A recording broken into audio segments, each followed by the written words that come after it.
Well, this is a very special Talking Bowls radio show, or should it be TV show really, I suppose, shouldn't it really? Lynn and myself have been privileged the last couple of years to host Talking Bowls radio shows, which have been produced of course by Paul Hickman. Something we really enjoy, isn't it? It is. It is. And I personally have been privileged to interview a lot of the top players in the country, legends from the past like Brian Duncan and Noel Burrows, right through to the current top people like Gary Ellison, G.I. Wilson. Me, Mel Lynn, you've interviewed the top ladies, Anne Roberts and Nicola Bolton and Melissa Herbert. So I thought, why does she have to chat all the women up? So perhaps this time that I did a little bit. So for this particular show, I'm going to do a bit of a role reversal and we're going to be interviewing Lynn here. So welcome to the show, Lynn. It's most unusual to be on the receiving end, isn't it? It is. Now, a lot of people, she's going to get big-headed here now, a lot of people have said that Lynn is the top player in the country. Even recently Steve Ridley at the Lloyd's presentation said the best lady bowler of all time, although he'd had a few points at the time, I must admit. My own personal opinion, I must admit, I've played for 40 years and I've never seen a lady anywhere near as good as Lynn's ability. Her attitude, her temperament is first class and is a real role model for anybody taking up the sport, male or female. So, but I've got to say those things because she's sitting close to me, she got a nasty left hook, and if I don't say something right, I'll be looking for a new partner. I just say at this point, I haven't paid him. So, there we are, Lynn, so now I'm going to give you a bit of a grilling. Right, okay. Firstly, when people put things down like that and say top lady bowler or, Britain, or they say anything, how does that make you feel? Pretty proud. We're being serious now. Yeah, very proud. Something when I first embarked on the game, never thought I'd achieve. You don't think those things, you just have ambitions and you strive to meet them as best as you can. One of my biggest ambitions was to win the Ladies Waterloo, and I've managed to do that 5 times. To win it once is special, but to look back and actually realise what I've achieved, something else really, but very special. And if it's all taken away from me and I get run over by a herd of elephants tomorrow, then they can't take it away, can they? I don't think you get many elephants in Cannock anyway, so no. All right. Just rewinding a little bit, we'll go back to where it all started. I mean, you was born into a bowls family, obviously your late father George and your mum Irene, both bowls, so I suppose you was sort of carried along into it really, weren't you? Yeah, I guess I was destined to join up the sport really. As you rightly said, I used to follow my dad around the bowl circuits in Birmingham, where I lived, where I was born and lived up until 10 years ago. And my dad played for a big club that some of the viewers might well know, Ansell, which is sadly no longer in existence, but it was one of the biggest clubs in Birmingham. I mean, you'll know Mel, they used to run a very large open tournament many years ago. Yeah. Highly successful spring competition. And started there, and my dad would take me around and I'd be running around the bowling green, nagging him for a glass of pop and a packet of crisps. And I want to go, Dad, I want to go, Dad. I think at the tender age of about 5 or 6. And eventually I think he got that sick of me. He said, oh God, come on then. Dragged me onto the bowling green, and I guess my bowling career was born from that day on. And of course Ansell's the big crowd, was probably bigger than you at the time. It was, yeah. My dad going corner to corner, he couldn't see me over the lump. Very, very big green. I remember you told me a story once about he challenged you for a fiver or something, wasn't he? Yeah, he did. I mean, Ansell's the men's green. They had 2 greens there at the time, a men's green and a ladies' green. And the big crown wasn't always on the green. In fact, it was put on there relatively recently in the club's history. But my dad challenged me over the middle, and my bowls can go anywhere at the best of times, but on a big crown like that, more than some others. But he challenged me, took me corner to corner, and he'd put a bowl of the lead about a foot away on the side. He says, beat that early, and he said, and I'll give you a fiver. And I've still got that fiver in my drawer. Yeah, I expect you have, yeah. So, never cashed that. Well, that's a piece of nice story. So, as you got the bug and everything, and how do you fit that around with your school? I think school was probably the thing that suffered really. I'd always sort of dash back from bowls, and do my homework quick before handing it in the morning, or invariably getting to school ridiculously early and be scribbling away, doing my homework that I hadn't caught up on.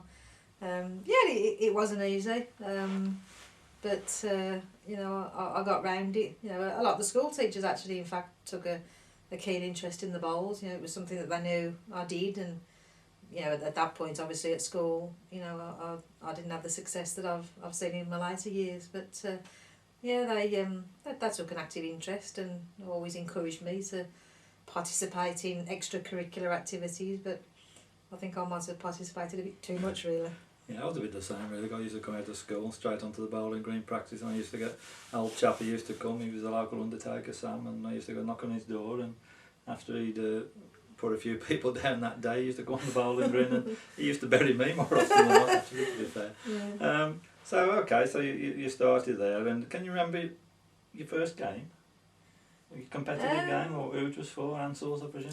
Yeah, it would have been, I think vaguely, I don't have as good a memory as you, unfortunately, but I think I was 12, back in them days, and it isn't that long ago, I'm not as old as perhaps I may look.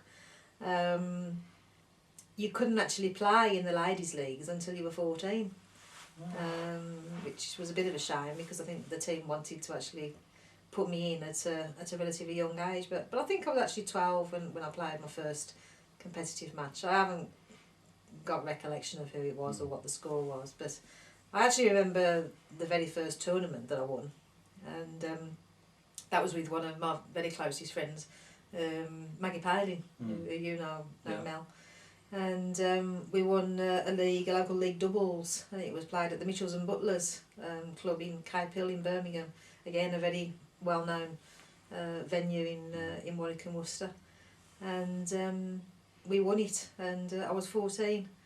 I remember being excited. It was the first thing I'd won, the first cup, and it was a great day. Blazing hot day, if I remember correctly. But we played 6 or 7 games to win it, and played some good pairs at the time. You know, some of the top women bowlers in the area, and we come through a good lineup, and that's probably where Maggie and my friendship was born, really. How old was you then? 14. 14 when you won your first sort of competition. Yeah. So you was playing them. So you was playing just in ladies' leagues, obviously. So what leagues were they for? We played for Ansell's in what was called the North Birmingham Ladies Bowling League, and then when I was 16, again one of the top lady bowlers who played for the county at the time, a lady called Pat Hamer, took me to the Old Days at Home and said, you know, I needed to be playing in a stronger league to further develop my skills. So when I was 16, I joined the Old Days at Home as it was, and played in the South Birmingham Ladies League, which was a much stronger league, and played for them right up until sort of we left the area to come to live in Cannock. Because in between, Old Days lost the green and then went to Romsley. Yeah, it's very sad. I mean, the Old Days at Home, I don't know whether you ever played it, Mel, but it was a very good. They had a big tournament there, yeah. Yeah, it was a very good green. Yeah, not an easy green, and we had a problem sadly with the neighbour who complained about noise levels, and happened to be a solicitor, so we knew you know what he could get away with, and many years of complaints and things to the council and demonstrations by the bowling green sadly all came to no avail, and we actually were forced to move, and we went to the Romsley and Huntington club in Halsowing, which again we made it a good venue. You know, all the club members mucked in and you know laid the green and got all the surrounds and the pavilion organised, and you know a good setup, not far from Summerses, you know, just up the road from Summerses, and they're still there to this day. Yeah. And of course, like you progressed and got into ladies' leagues, as you say. So the next step is you moved into the Warwickshire County side. So. Yeah, again, I was 16 when I made my debut for Warwickshire, and remember that very well. It was we were playing North Langston Fylde, and I was reserve actually, and went on the day and practised the fortnight before, as you do. and it was played at the Beaufort Sports and Social Club, Oh, yeah, yeah. which you all know, Mel. Yeah. I actually played on the front green, the men's green as it was, Yeah. the back green being the ladies' green at the time. And somebody was poorly or didn't show for whatever reason, so the captain came to me and said, you know, we're putting you in, Lynn, you know, get your tackle out. And I went in at number 8, one fat lady. Yeah. And No commenting about that. No, and I played a very good friend of mine who, again, sadly he's no longer with us, up in that bowling green in the sky, but Barbara Cope, who, Yeah. again, you'll know the Cope Yeah, family she was well a very now. good player, and mother of Simon. And Mother of Simon, wife of Yeah, Jeff. yeah. And we had a fantastic game, and I just beat her 21-20. And that was my debut. That was my first game.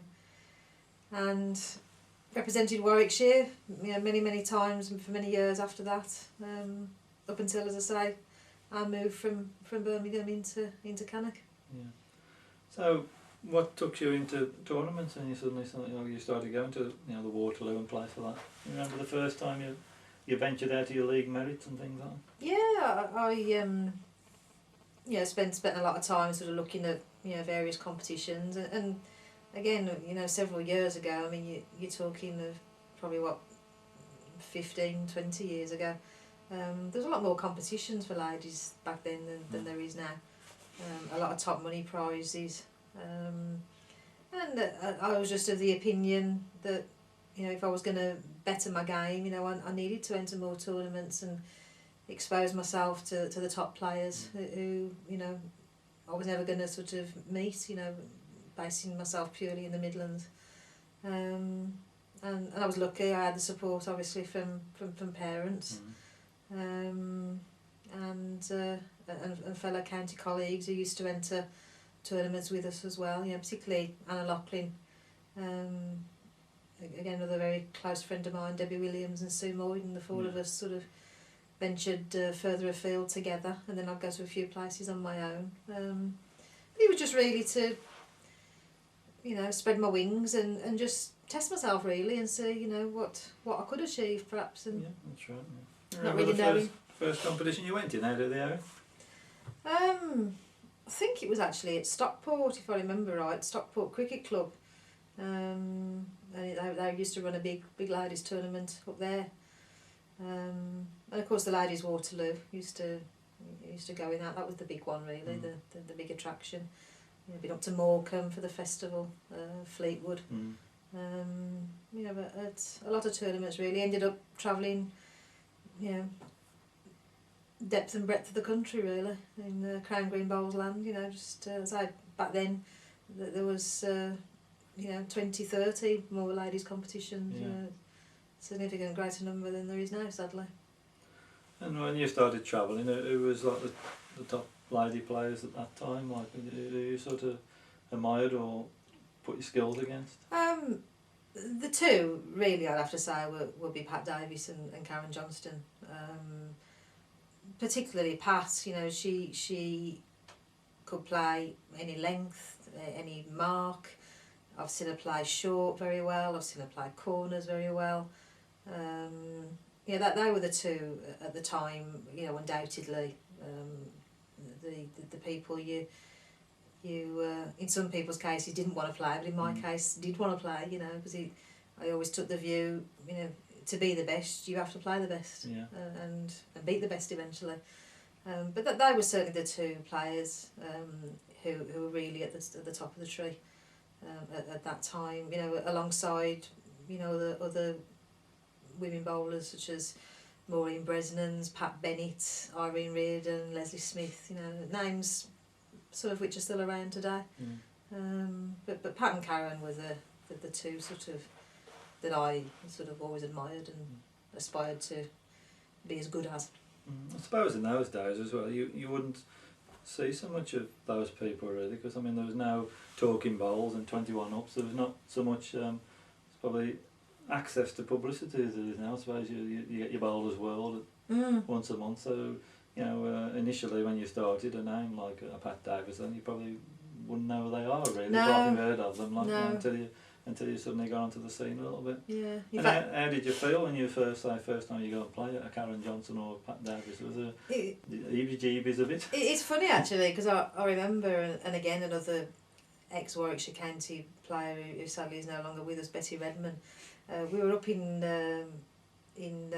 Preston in Fulwood Conservative Club, and it was the finals of a competition, and I'd probably be 17, maybe even 16, you know, quite young, and I just plodded away. It took each game as it comes, and you know, eventually found myself in the final. I remember Betty actually saying to me, "Oh, Lynch, you're going to play Pat Davis now," and I actually remember saying, "Oh, who's that then?" You know, and well, I got 2 bowls the same as her, you know. So what kind of thing, you know, and I went on sort of with that attitude, and you know, well, not really knowing then much about, you know, Pat, and because as you say, you know, there was no talking bowls, no internet, no screening. Knew the name obviously largely through the bowlers world, and you know, went on and unfortunately just lost in the final, a very close runner up 21-19, but I got to know, you know, Pat very well over the years, and she's now, you know, a very close friend of both mine and the family. So I suppose that competition there was probably the first step onto the ladder a little bit. First little bit of success. Yeah, I think it was, although I was disappointed to have been a runner-up. You know, it's like anything, you know, you don't really remember runner-ups in competitions, no. It's the winners you remember, you know, but perhaps that made me realise that, you know, maybe it's something worth sticking at, and you know, it's not always easy, it's hard work travelling, and you know, the time and the effort and the dedication that you have to devote. You'll know that from your bowls career, Mel. It is hard work sometimes, and but if you put the effort in, you know, you only get out some things what you put in, you know. So that's a success, and you meet a lot of nice people as well. Yeah. You know, I mean, I remember just you going back to Pat Davis from the first time. I mean, it's slightly different to you. I mean, everybody when I was playing knew Brian Duncan, obviously. I remember the first time I drew Brian, and I was honoured to play him. I thought I just wanted to play him. I went to this competition and he was there, and whereas most people think, oh, I want to avoid Brian, I wanted to play him, and I drawed him in the second game of this competition, and actually beat him. I don't know how. So to play him for the first time, obviously when he's at peak, and beat him. And I remember I came off and asked him for a pint, and I says to him, I said, I can't believe I beat you, Brian. And he said, I can't believe you beat me neither. So, but there's something that stuck into me, but you give me a few bendings after that, you know. So, but it's nice to play the top bowlers at his peak, isn't it? Yeah. As I've been fortunate enough to play the Bryans and the Noel Burrows and all these people at the peak, and been able to sort of beat most of them. It's nice to play them there. You know, I remember I played Dick Merrick, who won the All England 4 times. When he was like obviously well past it, Dick, he's a tremendous player, and I beat him I think 21-4 when he was well into his 80s, and although it was a pleasure to play a perfect gentleman, it wasn't a privilege to have beaten him when he's passed. I'd love to play him at his peak. Although he'd probably give me a right rollicking at that point, but no, he did. So there's your step onto your line. What was the first tournament you won then out of the area? I think it was up in Huddersfield, and I played in what was then called, and sadly the competition is no longer running, but it was the quite a famous Yorkshire bowler many years ago, a lady by the name of Mary Farmer. Whether you remember her husband, David Farmer. She passed away. There's a memorial competition. That's right. It was a memorial competition for her. And I've still got the Rose Bowl because I was the last winner. It ran for 6 or 7 years, and I won that. I think I was aged 17 or 18, and it was played at ICI in Huddersfield. You know, a very famous venue up in West Yorkshire. And I think that was the first sort of open one out the area that I won, and I was sort of the lovely young lady that everybody wanted to see be successful and win things, which was nice. But of course, several years later, it's you become the person that people want to beat. Yeah, that's right. Yeah. What can you remember what you had for winning that first competition? I think it was £100. Oh, wow. I sang a lovely silver rose bowl, which is still in my trophy cabinet that's at my mum's. Okay. So, moving on from that a little bit, you obviously got the taste for success. How many competitions have you won now? Asking some searching questions. You there. are. The brain box is working. You are. If I'd have known they were going to be this searching, I'd have looked back on my CV and checked my dates. I'm after all your vital statistics tonight. Yeah. Oh, So right, come on. Right. Okay. Yeah. What was the question again? How many competitions have you won? Right. Okay. Your vital statistics. It just threw me. Yeah. I suppose I have to include the doubles tournaments that I've won with you.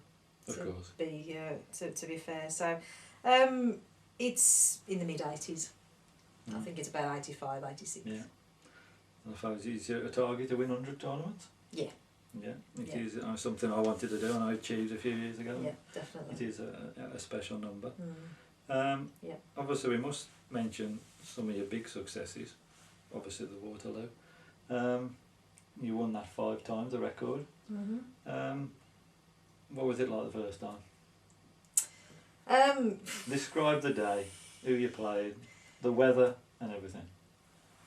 It's I suppose it's a day that you never forget really, and I'll take it with me as long as I'm alive and breathing. But if I remember right, it was a nice sunny day. And what year was that? Oh God, you are asking some searching questions now, aren't you? Goodness me. If it's good enough for Parkinson, it's good enough for me. I think it was 1996. Okay. September. Yeah. In Blackpool. It would be, yeah. On the green called the Waterloo. And I remember my first game very, very, very well. I played Leslie Smith from Warrington. And I got myself into a right mess. I was 20-10 down, staring defeat in the face, end after end. Got on a mark across the middle of the green from the terracing by where the toilets are. That's now, the seats have been removed where the wheelchairs and scooters can go, across to the terracing opposite. I don't know the names of the stands, so I can't remember. Okay. West, north, east, Brian Duncan stand, Bell East stand, whichever. Okay. East stand it is? East stand, okay.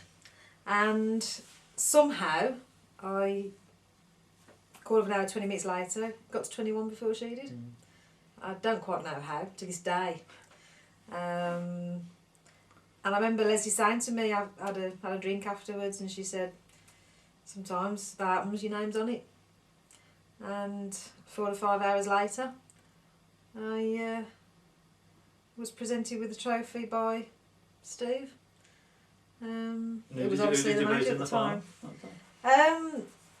The final, the first time I won it, I think it was a lady from Liverpool, Fleur Blackburn. Oh, right. But again, unfortunately, I haven't got as great a memory as you. I know you do know a lot of your results and who you're playing well. Yeah, I've got all my results. Somewhere. I've got them written down in my scrapbook. I mean, okay. in fact, it's probably an interesting thing to look back one quiet evening and look back at my scrapbook and remind myself of who I beat or whatever.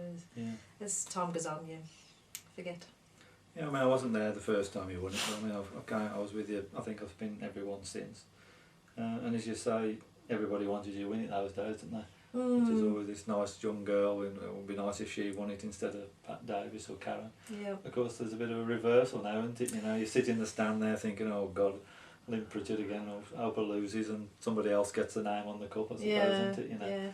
And that's just testimony to his success, really, isn't it? You know. Yeah, it is. I mean, I remember you saying sitting in the stand the last time I won it, which was 2006. I forget now. 2007.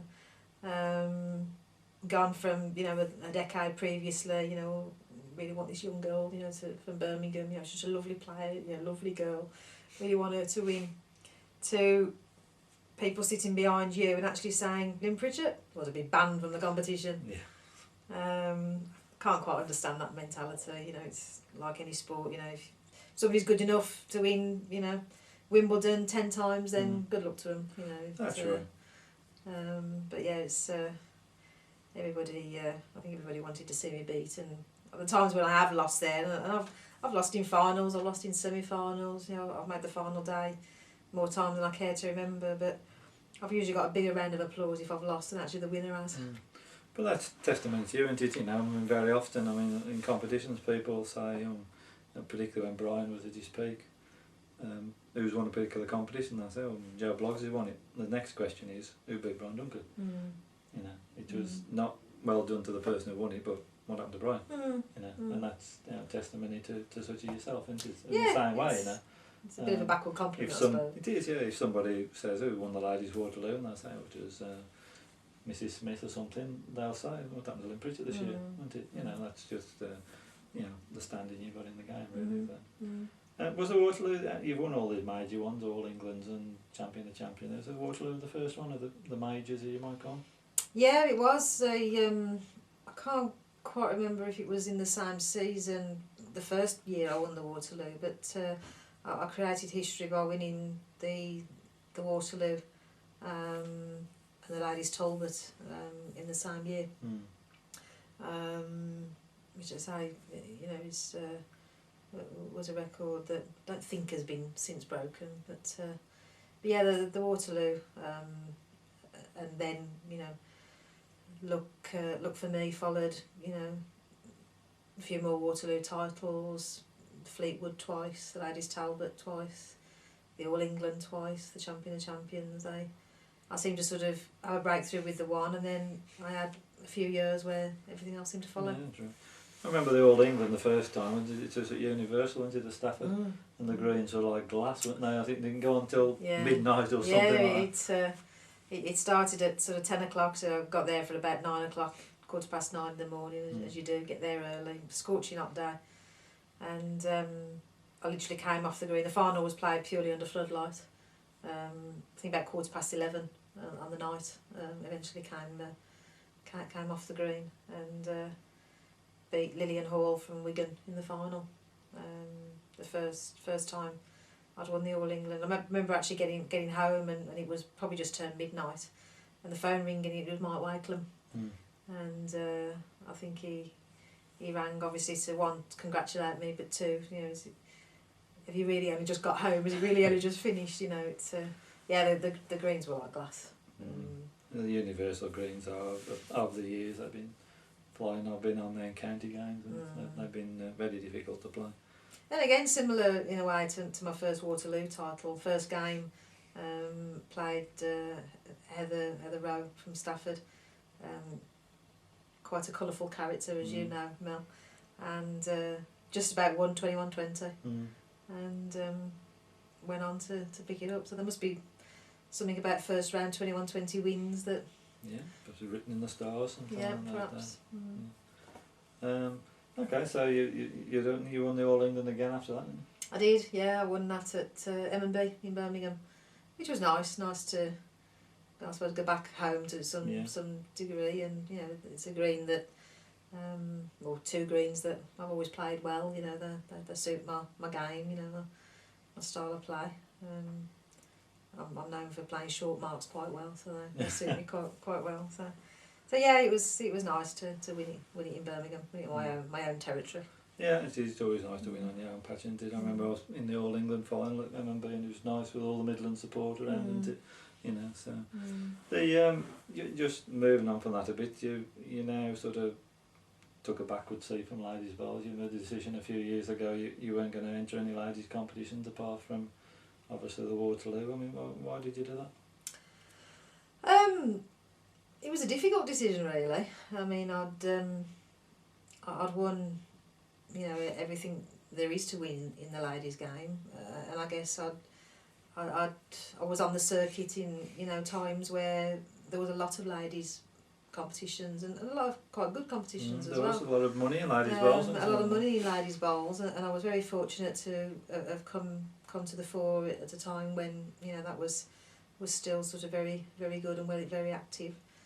You know, and so I won things, you know, once, twice, sometimes 3 times over, and wanted to again sort of pitch the bar, a bit higher really, and test my skills and just see sort of how,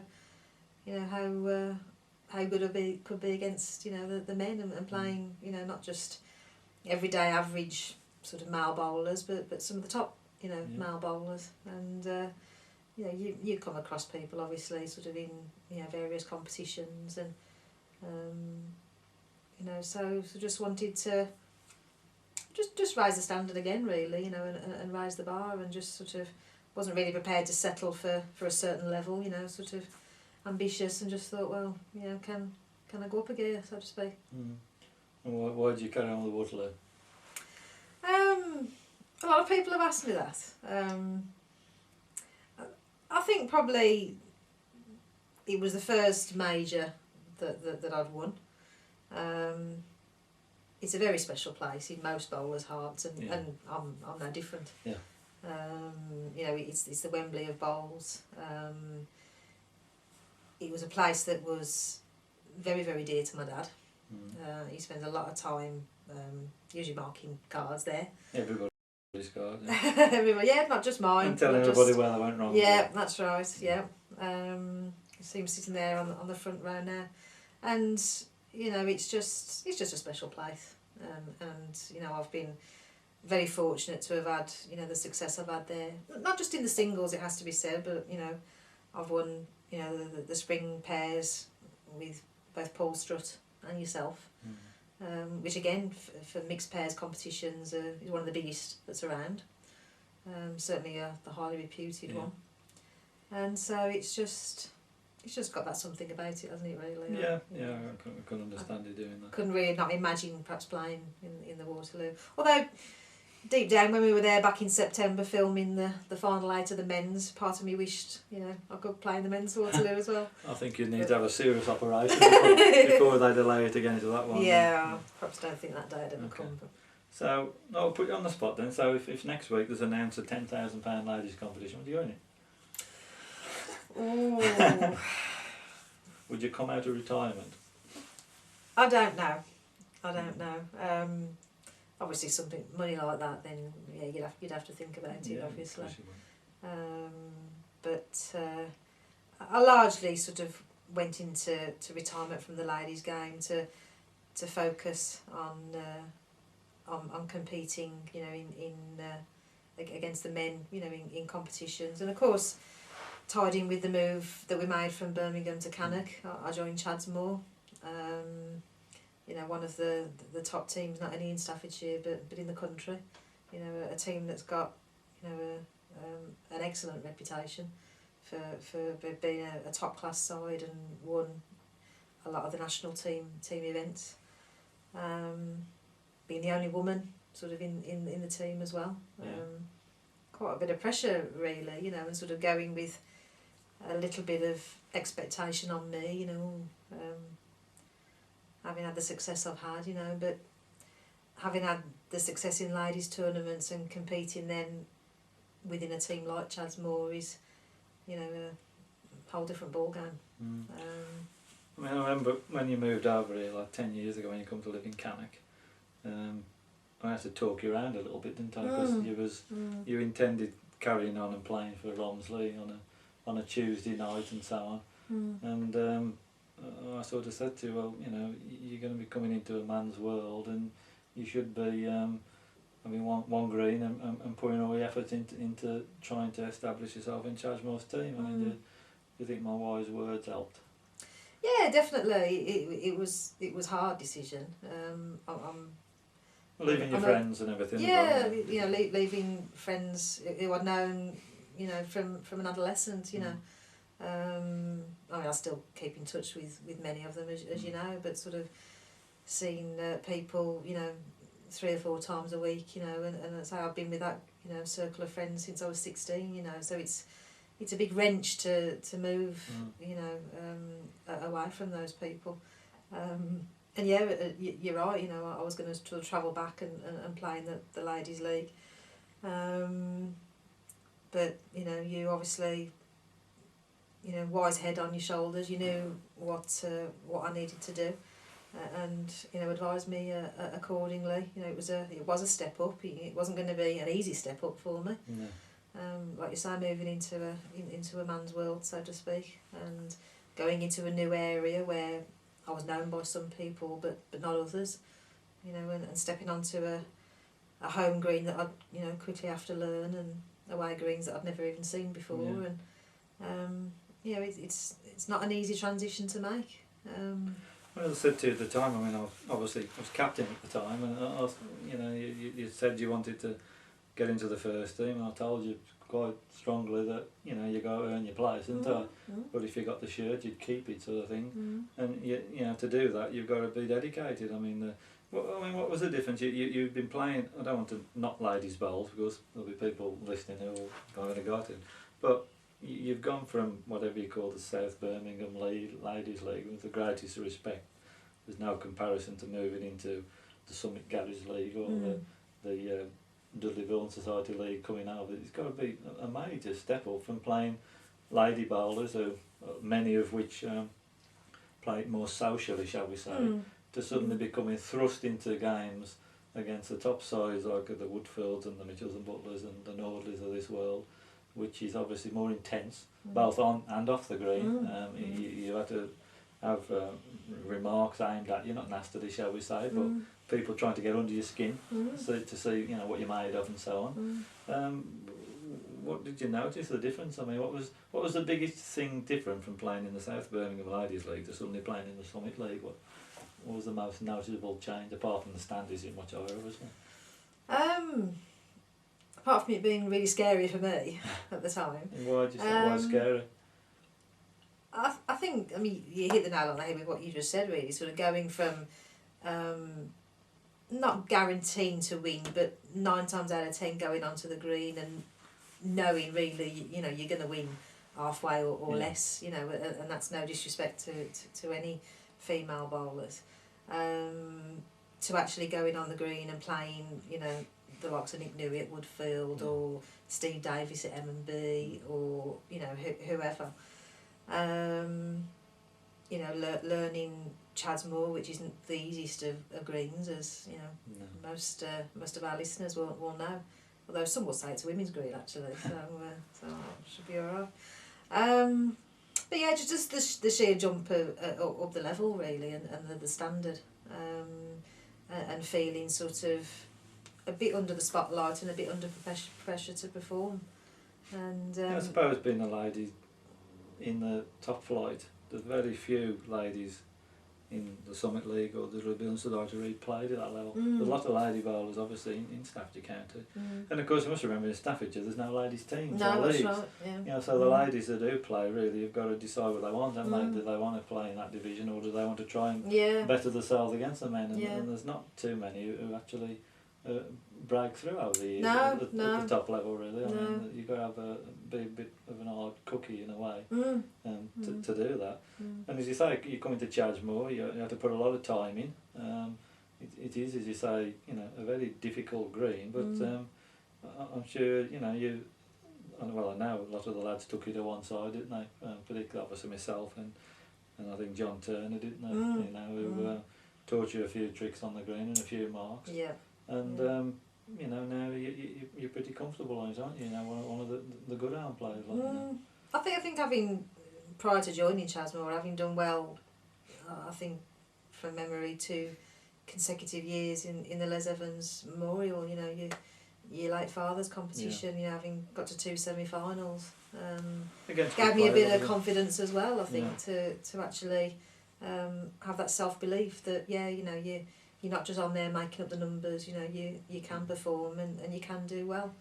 And, obviously getting to those 2 semi-finals, got my face known a bit locally as well in Staffordshire, and people watching me on those days thinking, perhaps she can play a bit, she's not just sort of here to make the tea or make the numbers up, and but it was daunting, and it's I'm going to my 10th or 11th year now, I forget now, but certainly in the early days, I remember Phoebe ever saying to you, well, how did that game go, how did I perform, or should I have done this or should I Constantly, have done just that? constantly moaning. When she lost the game, was am I good enough and all this sort of stuff, and you know, and as I said all along, you know, your results are proving whether you're good enough or not. But when you came to live in Cannock, why did you choose Chadgemore? Why couldn't you go to perhaps an average club in the area where you think, well, I can walk straight into the team and it doesn't matter whether I win or lose? I didn't really want that. You know, I treated it as I did when I first started playing in tournaments. You know, if I want to be the best, you know, which was and still is, you know, my ambition. You know, to be the best female bowler that I can be, and to create records and to have titles after my name. I guess I thought I wasn't necessarily going to completely achieve that by going to, with all due respect, an average club. You know, Chadgemore had got, you know, such a good reputation, such a good pedigree, and history and success. Extremely professionally well run. You know, not just by yourself but by other key members as well. That, you know, if you want to be the best, you want to get to the top, you know, you've got to be playing in that arena. And how do you feel now? I mean, when you first come, you said it was daunting. How do you feel now? You're sort of part of the furniture, as it were. A lot better than I did 10 years ago. More confident on the green. I mean, you know, I have to say, whoever I play, you know, you want to play the best, and you want to beat the best, you know, to continually maintain your own standards. But, you know, I'm confident, you know, whoever I play on the green. I'd like to think that, you know, people respect me as a bowler, regardless of whether I'm male, female or indifferent. You know, and I'm somebody who people say, well, you know, oh, I'll have her, you know, he'll be alright, you know, to actually sort of saying, yeah, you're playing Lynn, you know, you'll have a good game. Yeah, that's probably changed a bit. I mean, in the early years, and if people come to Chadgemore, they'd sooner play you than me, sort of thing, wouldn't they? Or some of the top players, you know, but... They'd rather play you than me. Yeah, probably, yeah, you're probably right, yeah, I think how times have changed.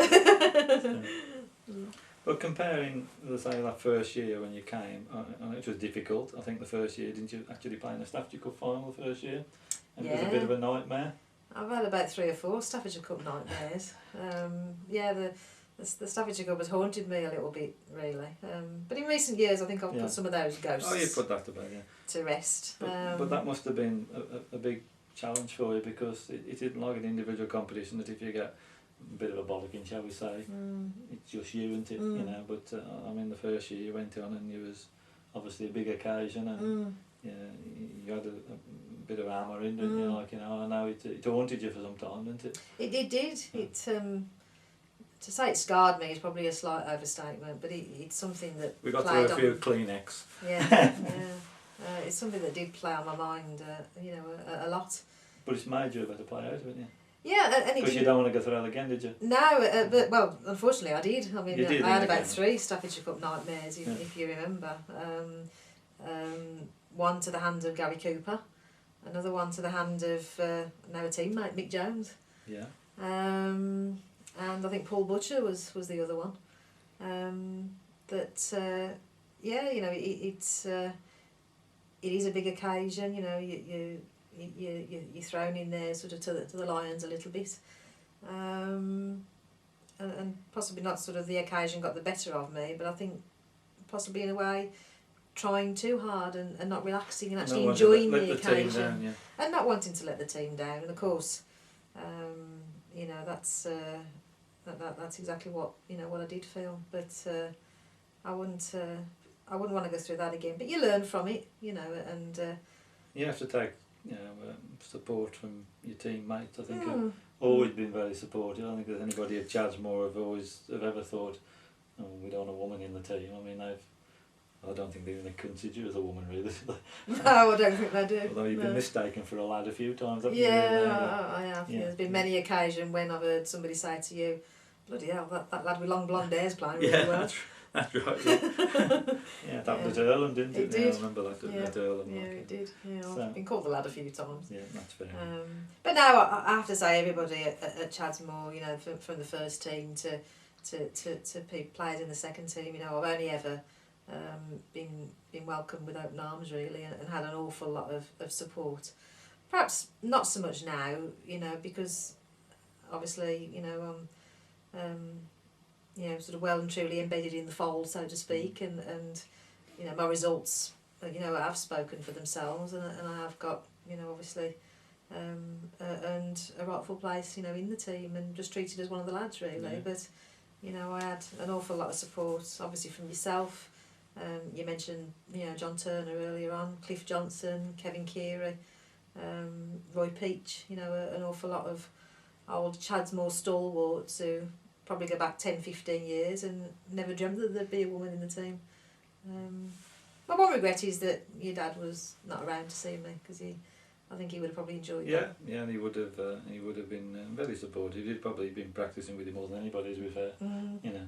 So I mean, it's the sort of support he'd given me as well. Yeah. But no, so you've done very well. What's say the highlight of your 10 years at Cheltenham? Being part of the Staffordshire Cup winning team twice, and winning my own games. And of recent years, obviously, being part of the Summit Garage Premier side, you know, and winning that last 2 years consecutively. You know, such standard that it is, you know, playing, you know, county players week in, week out, you know, on their own green, them on your green, you know, it's in some ways it doesn't really get much better than that, does it really? No. And of course you've played in British team championships. Yeah, played at club championships. Club championships, and played in British team championships at Earlham, and you know, obviously, you know, represented Chadsmore in those, and it's enabled me to obviously have success that, you know, I wouldn't have done had I have stood still really. What's your ambitions with Chadsmore? Retain the Summit Garage Premier League for this 2010 season. Yeah. I think it's about time we won the Dudley Building Society League. I think we're a bit overdue winning that. Be nice to win club championship, British team championships. I think we've got the players, we've got the squad, you know, certainly good enough and experienced enough to be able to do that. Because I think you played in 2 finals last year, lost in Earlham final and the British Cup Championship the year before. Yeah. So I suppose you'd like one of those on your CV. Yeah, absolutely. Yeah, definitely. And I think the last time Chadsmore actually did win the British team championships, it was probably only my first or even second season, and I wasn't sort of part of the fold then. That's right. We beat the George in the final. That's right. That's right. So, you touched on individually with you know, playing in more open competitions. You've had success in one or two. Obviously, you won Scarisbrick, didn't you? When you beat Graham Wilson on the way. Yeah, beat Graham in the semi-final, I think it was. Beat Lee Lawton as well, sort of earlier that evening. So as you say, and I think the top players have rightly accepted your reputation in the game as well, haven't they? Yeah, I think so. I mean, one of the other key highlights, and it wasn't a competition that I won, but was getting to the semi-final of the Granada televised Bassmasters back in 1997. Of course, there's the furthest a lady ever gone. That's right. Yeah. That's obviously got to be one of your highlights. Yeah, absolutely. And I remember that very vividly, as though it was yesterday. You know, all the 4 days. You know, the setup, the stands, there's the whole occasion, and being involved in that, and losing to the great BD himself in the semi-final, and tremendous. You know, sort of really got an awful lot of very, very good memories of that, and having done well there, and indeed qualified for the following year, but sadly, as we all know, it wasn't meant to be, and we lost it. Yeah, it's a sad loss. It's something that we need back, really, isn't it? You know. Definitely. And then, of course, if you just come back, you're going to have to win the ladies' competition to qualify again. Yeah, Could be a tough decision. Could be tough decisions then. You might have to, if there was three, because there was about 4 ladies events qualified then. There was the Wire Festival in Fleetwood at the time. The ladies Talbot. Waterloo. The Waterloo, yeah, and in fact the year I played in it I actually double qualified because it was the year that I won the Waterloo and the ladies Talbot in the same year. And winning the ladies Talbot qualified me for the following year, but sadly the two lost the tournament. I mean, the 10 years since you've left Birmingham and come to playing the Open tournament to play for Chas Moor, how do you think your game's developed? I think it's developed a lot. I think my overall game has developed. You know, and having played in an awful lot of pairs competitions with you, I think it's enabled me to develop my corner play. I think it was Roy Armstrong who's often sort of watched and said, "What the hell?" He said, "I know where she's got that from." I think probably being dragged into the corners by you in pairs as... I'm good for something then. Yeah, you're good for something, yeah. Well, it is, I suppose. I mean, like you say, in the doubles, I tend to lead more often than not, and I favour going the distance, so basically you have to follow me, don't you? That's right, yeah. And that's why you got a reputation as a bit of a chucker, I think. That's the word is. Yeah, Lucy, Doris, Chas Moor chucker, yeah. So that's obviously, I mean, on the Waterloo, you know, your strength is playing the corners. And you think that's your main asset, as it were? I suppose it's one of them. It's different playing, you know, in a ladies' tournament. You know, I've said many times, and you'll observe this, I'm sure yourself, that you know any female player who can play the corners and play them relatively accurately, you know, won't lose many games really. It doesn't tend to be the thing that you see a lot of female players do. You know, you tend to see a lot of women sort of 25, 30 yards, you know, and not really go much further really, you know, generally. So obviously, you know, we're playing in the man's world. You know, he's different. You know, you're not always going to get away with that. You know, you have to perhaps think a little bit more. And then in years to come, when you're the daughter of the old Doris and you'll come some young girl throwing you in the corners, you'll be cursing her. That's right, yeah. That's when it happened. That's it. Yeah. We've got to mention some doubles, obviously. Now, I mean, I think we ended up, I think our first competition was by fluke in Fleetwood, wasn't it? 1993. And there it was an open draw. And we ended up playing with each other somehow, didn't we? I think it was 7-up or something, some daft competition. Yeah. And that was the first one we won from there. And since then we've done pretty well, haven't we? You know, I think we've won 30 odd tournaments now these days, haven't we? Yeah, so, what have you learned from me? There's got to be something. Yeah, I think I'd say the biggest thing that I've learned from you is... Bad language. In addition to that, never give up. You'll recall yourself, you know, some tournaments that we've come away winning and we've got in the car and looked at one another and thought, how the hell did we win that, you know? But yeah, that's probably one of the biggest things, as well as obviously picking up, you know, greencraft and the way you read the game. You know, I mean, I'm a great believer in you learn a lot from playing, obviously, but I've always believed that you can equally learn a lot from watching good players. You know, and I'm as keen a watcher in some respects as I am a player. You know, and you know, I've sort of learnt a lot standing, you know, watching the likes of yourself, Brian Duncan, Tommy Johnston, Glyn Cookson. You know, not only sort of what they do, you know, in terms of where the bowls finish, but how they play the game and how they read a green and how they read an opponent. And so, you know, that's one of the biggest things I think I've learnt from you, as well as, like I say, you know, sort of, you know, never, however far behind, you know, you might be, the game's never over till your opponent gets 21. there's one particular final that springs into my mind, and you'll remember this very vividly at Pensby on the Wirral. A pairs competition we've had, you know, an awful lot of success in. We won it 5-6 times. Yeah.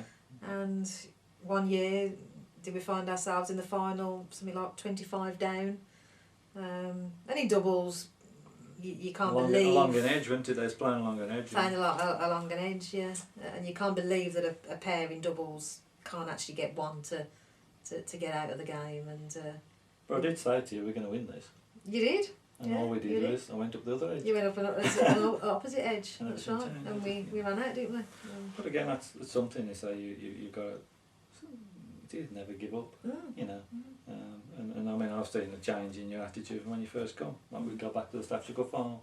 There's times when some games you wanted the ground to swallow you up somehow, didn't you? You know, but you know, you're not like that now. And that's through probably just hardening yourself up a little bit, and whether be playing with me or playing in the men's things, you know.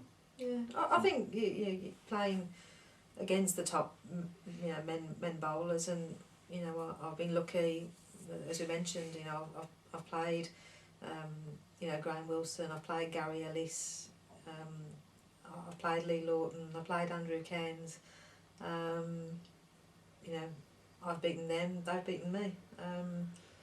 But I think, you know, it has toughened me up. You know, not in an arrogant or a nasty way, but you know, just sort of you know, made me have that self-belief and you know, and the ability to, you know, to compete and not just be there to make a token contribution with my entry fee. And I think the thing is, like these days, the people you just mentioned, Wilson, Ellis, and all these, they accept you as a player, not as a woman, do they? I think if you'd have been around, or any top lady bowler 30, 40 years ago, there'd been a bit of an ooh-ah. In those days, you know, men and women just didn't mix so much, did they? No. You know, the sexes have come together a little bit more.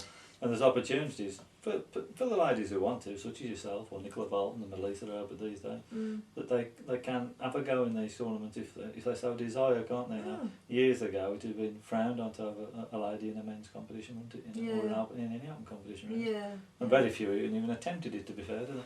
I mean, when I first played, you know, I've been playing sort of 40 odd years. You go back 20 years, I can't recall seeing a lady in an open competition. But now you do see. I mean, I remember in the Stockport one a few years ago, the Parks one, there was several, weren't there?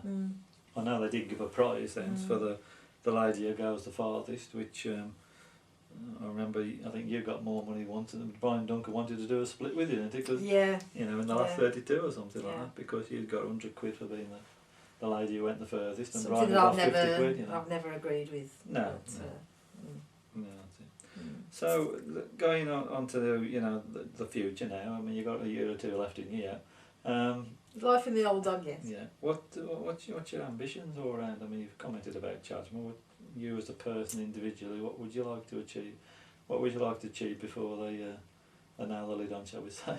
I'd like to win, you know, another 1, 2, however many I can, open tournaments. You know, you mentioned Scarry's Brick, which was obviously a big highlight.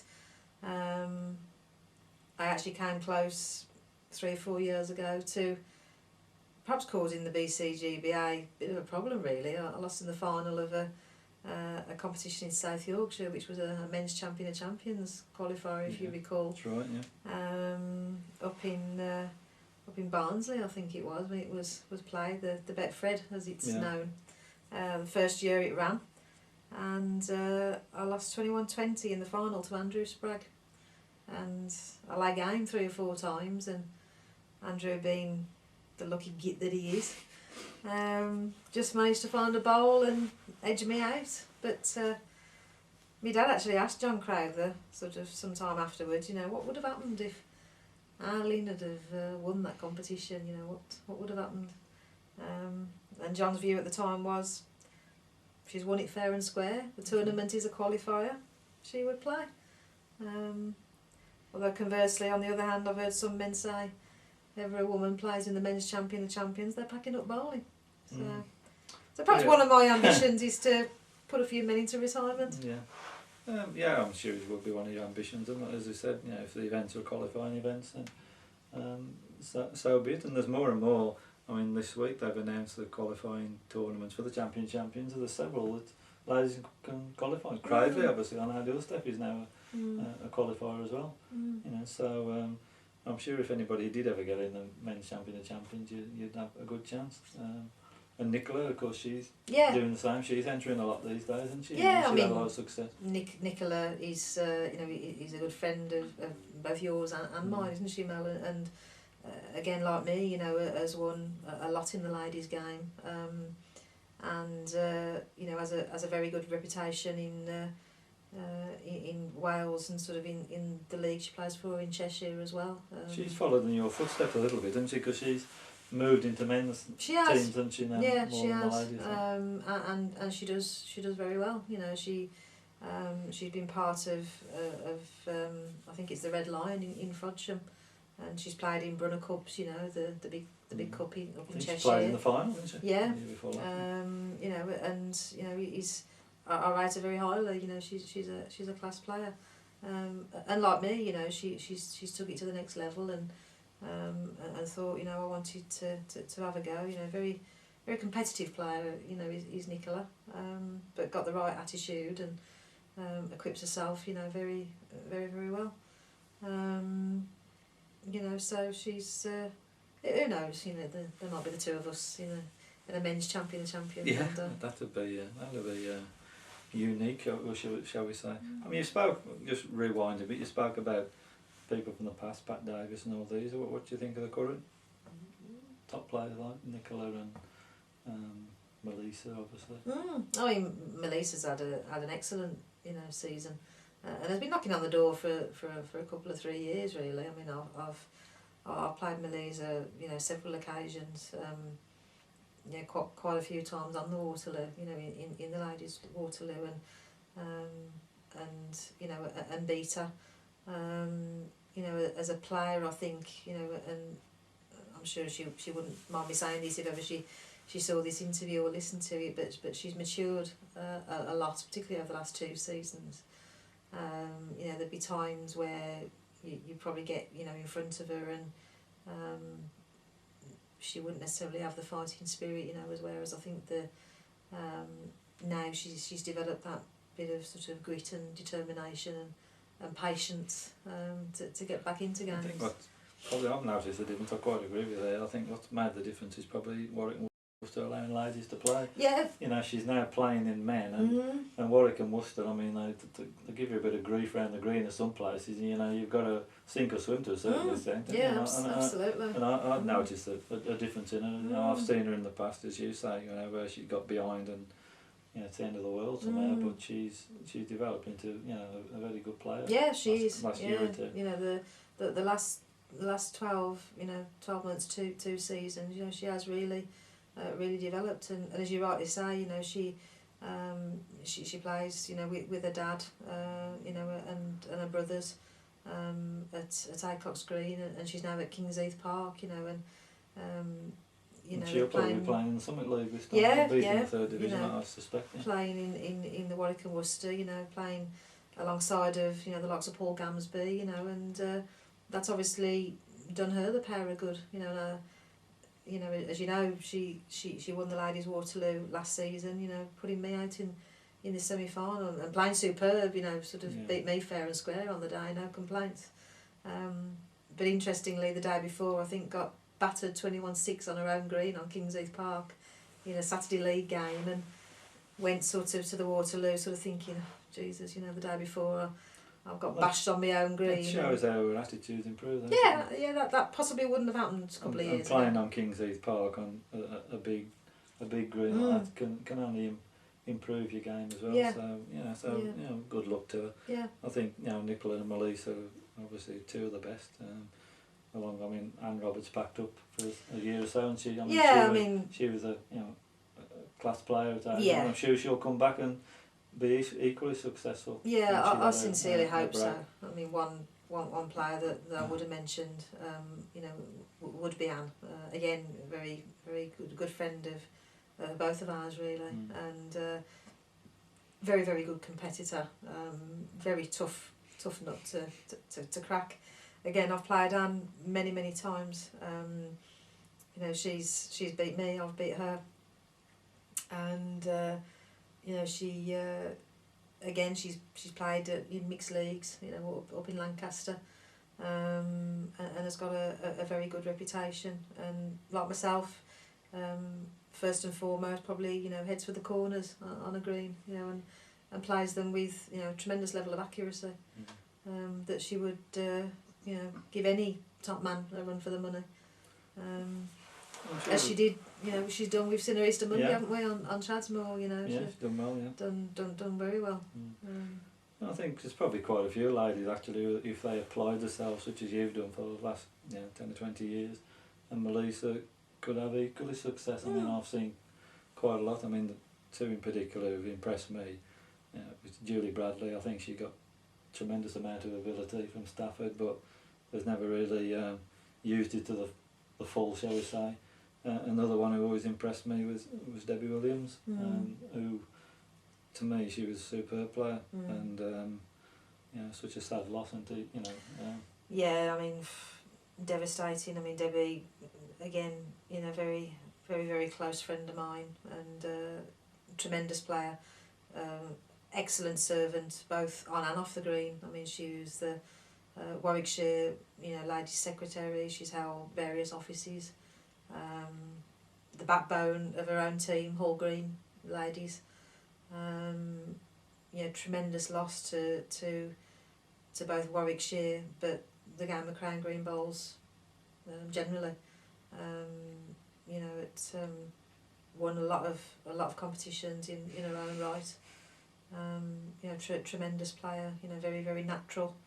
You wouldn't know whether she was winning or losing. No. You know, a marvellous attitude, and very, very, very deeply felt loss. Yeah, it was strange that, I mean, she's always supported our ladies tournament at Chasmore. She's won it. I think she got the last out last year, didn't she? She did, yeah. And it'll be strange not seeing her up there this time, I must admit. But I'm sure she's handing out a few idings up there now. I would imagine she will be, yeah. She's possibly found my dad somewhere, and they'll be watching down on us and criticising, you know, should be doing this, and should be doing that. Yeah, I'm sure she will. Let's hope so. Yeah. But, yeah, very, very, very sad loss, and certainly a very, very close friend and bowls colleague that I'll miss dreadfully. Just looking at the game now, I mean, you're a bit of an old stager now, but what have you seen the biggest change overall in the sport from when you first started to now? Do you think it's more competitive, or not as friendly, shall we say, or more, I don't know, anything you've seen different in the game? Because I mean, you've really gone through the whole lot. You've gone from playing in a ladies' team biscuit league type situation to playing all the big boys, haven't you? You've been through it all. I suppose I've seen it from a lot of perspectives, really, whereas... From the height of Bass Masters tournaments to now where there's less event around, less, the sport's not quite as high profile. No. But that's probably one of the biggest changes for me that I've seen, you know. Sadly, the demise of the competitions. You can't win anymore. yeah.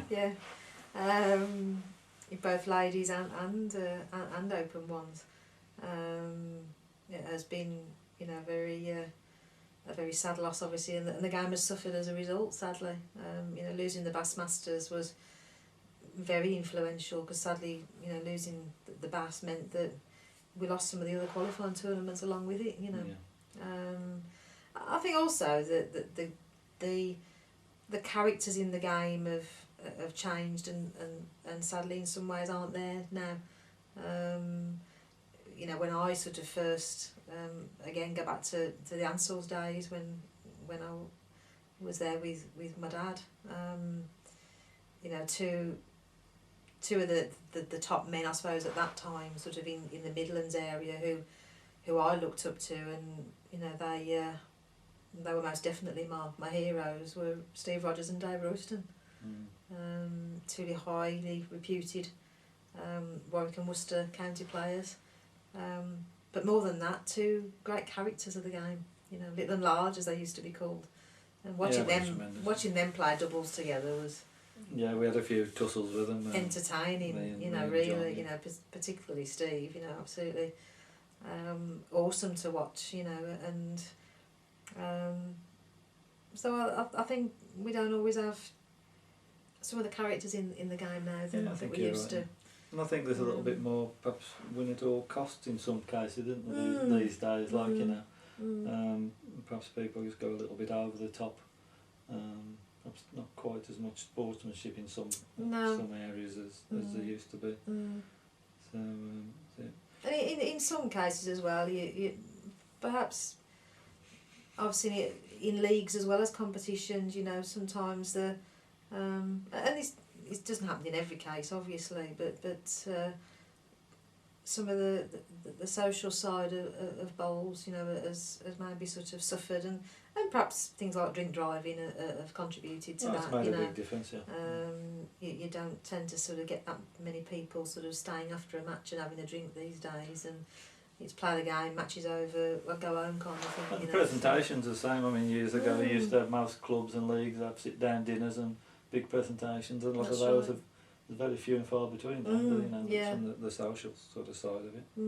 Which is a shame, really, because it's it is at the end of the day a wonderful social sport, and through Crown Green Bowls like you, I've certainly made tremendous amount of friends, up and down the country, that and they're friendships that will go on forever, and you're never on your own when you go to a bowling green. You could arrive on your own, but there's always somebody and can have an attitude, isn't there? And so it's a bit of a shame, really, because it's for that it's a wonderful sport, and generally, Crown Green bowlers are salt of the earth, really, aren't they?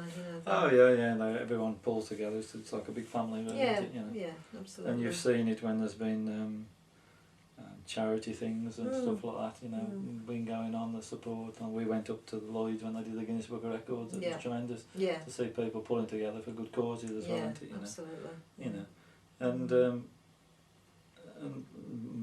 neither of us, if it hadn't been for our fathers, had probably been involved in that. What would you have done? I don't know. Crown Green Bowls is... I was going to be a vicar, wasn't I, once? You were? Yeah, it's true. Anybody listen, I was going to be a man of the cloth at one point. You have to tell Father Jeffrey that. That went all sadly wrong somewhere.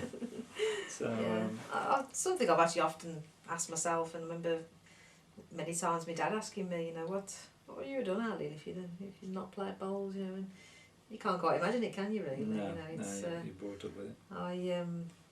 I wasn't any good. I mean, at school you're playing netball, rounders, hockey, but none of them were for me. I used to get fed up of being bashed around the ankles with a hockey stick, and netball, I couldn't get it in the hole.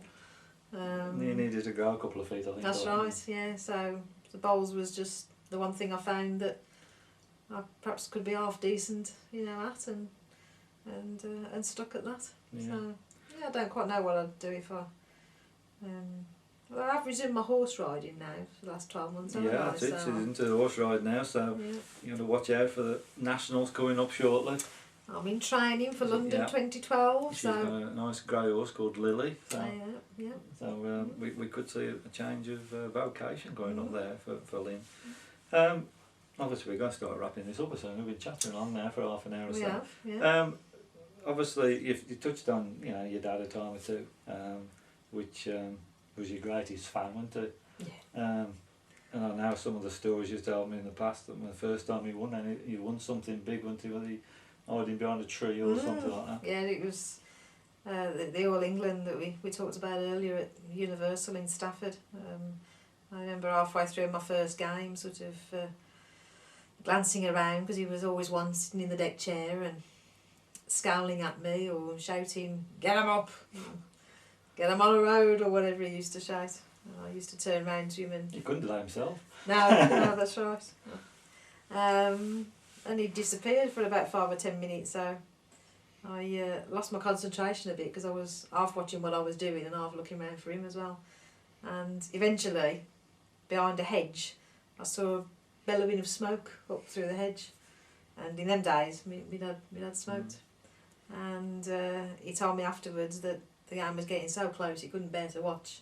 So he hid behind a hedge and got through, I think, 20 cigarettes. Very nervous, my dad was. Yeah.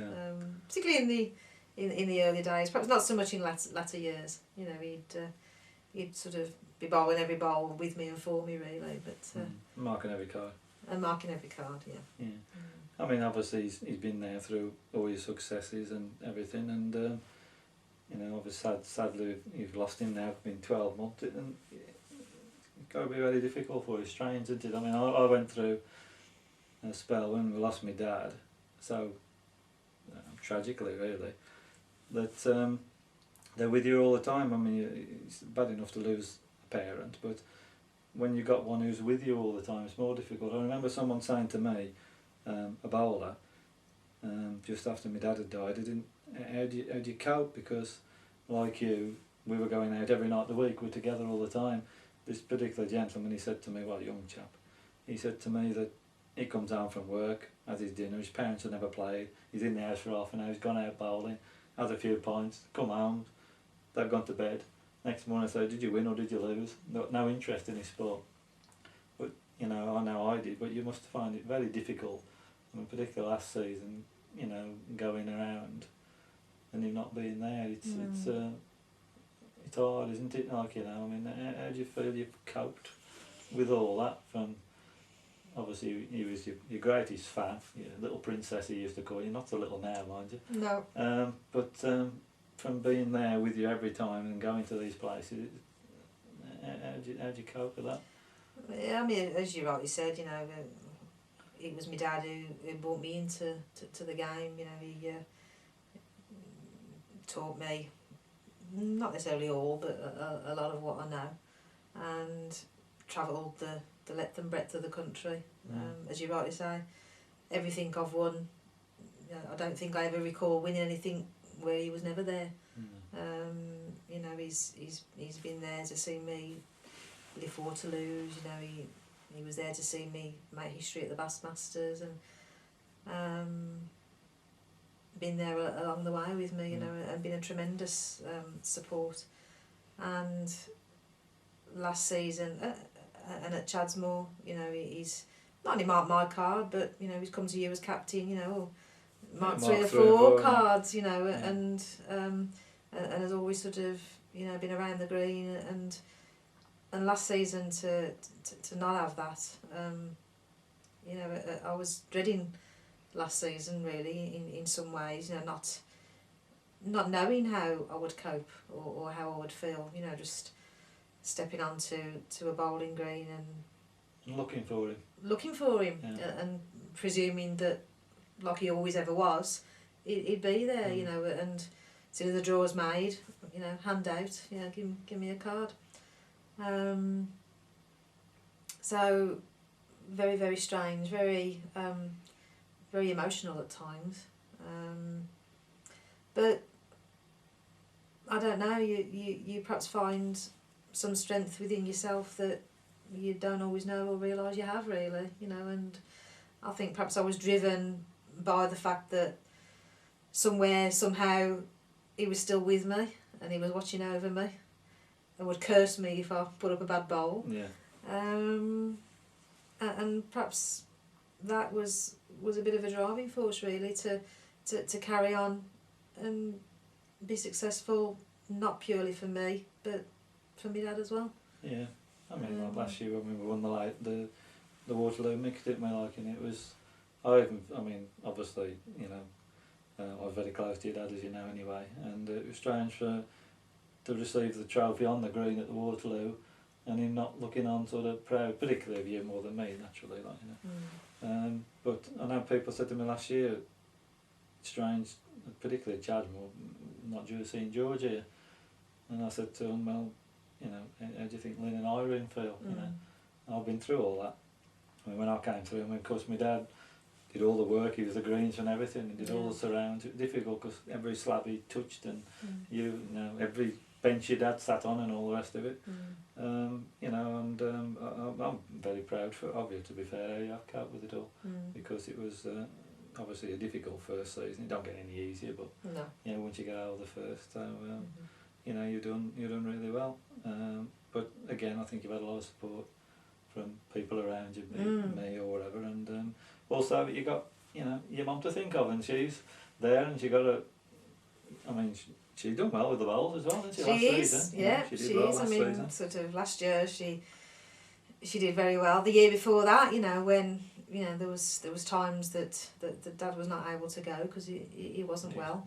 But you know she had a tremendous year really, and the bowls has been, you know, a good sort of therapy for both Mum and myself really, and you know in terms of card marking and whatever, she in some ways has sort of took over that mantle from me Dad, you know, and every match, you know, she'll mark my card, but she'll mark another 2 or 3 as well, won't she? And you she know, actually done well. I mean, she even at Chasmo had the award, didn't she, for the most improved player award, which I know she was very proud of, and I know your dad would have been really, like, you know. Yeah.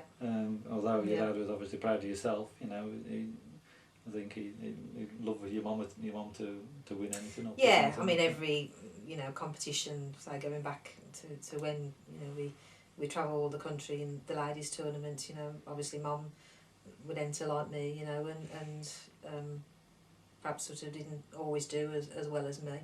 But I remember particularly one year Mum, both of us qualifying for the final day of the ladies Waterloo, and I think Dad on that particular instance was you know, more pleased for my mum more than me really. You know, I think he took the view, you know, well, Lynn's been there, done it, you know, sort of Ari never has, you know, and was really proud and really pleased for her, you know, and would curse her just as much as he'd curse me. Yeah, sure is. And I'm sure she's been trying to win a few games for your dad as well along the yeah, way. she has. I mean, I remember, you know, her first game sort of, you know, last season, the first year without Dad. She looked at my actually degree graduation photo that she's got on the wall in the bungalow, and got a bowls bag in her hand and said, "I'm going out now, love, and I'm going to win for you." And she went on Chasborough, and I think she skint somebody 21-6. But again, probably a bit like me, you know, sort of Dad sort of being a bit of a driving force really, and in his own way. Yeah, and of course there's the memorial competition for him at Chasmo, which was formed last year, the ladies competition.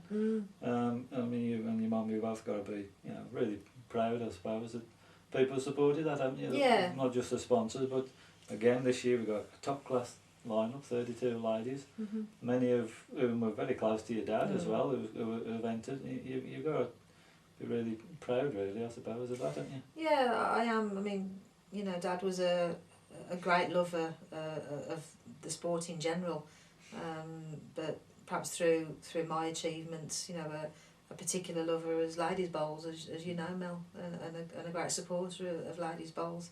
So consequently, you know, a lot of the ladies up and down the country, you know, they knew Dad very well, sort of as in his own right, you know, as well as being my father, and you know, sort of having the kind of personality, you know, the bubbly sort of personality as he had, you know, he always got on well with them, and I think he kissed every top woman bowler that there is, you know. So bit of a ladies man. Yeah, that's right.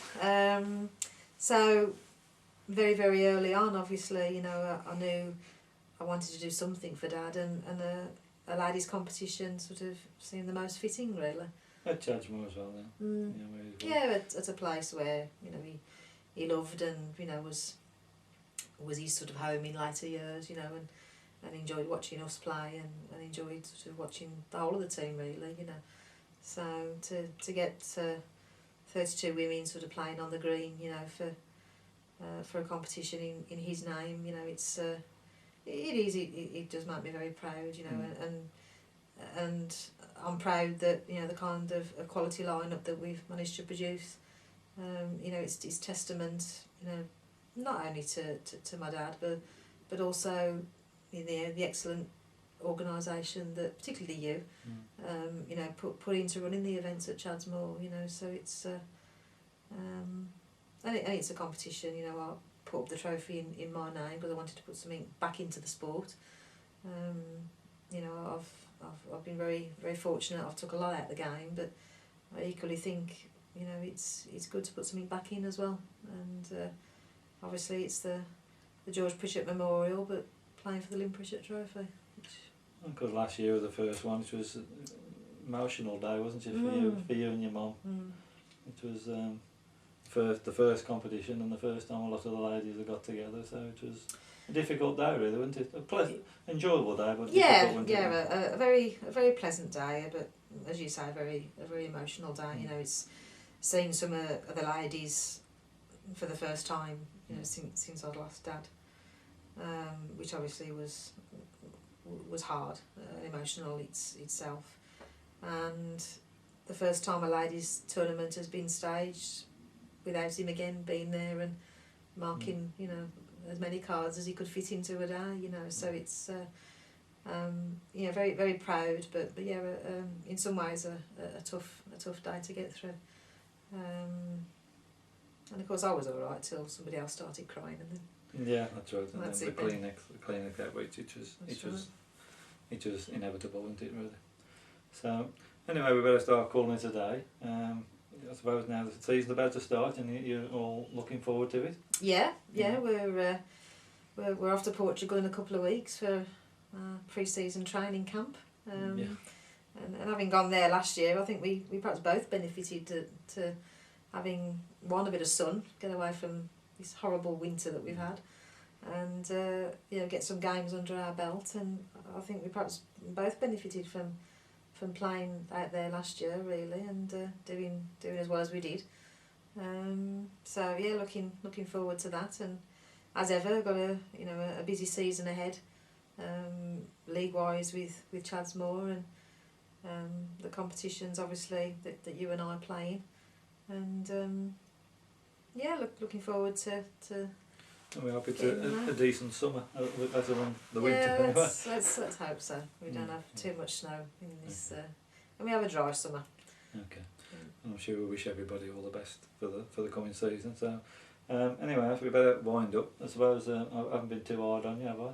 No. Have you enjoyed the chat? Yes. It's been very good. So you're going to stick with me, you're not going to dump me just yet then? So. No, not till I probably find a better partner. So maybe a better offer comes along. Whether Brian might be listening, maybe. You might want to come out of retirement to play with me, who knows. Okay. Anyway, it's been a pleasure, and I'll stick with you. Thank you very much. Thank you very much.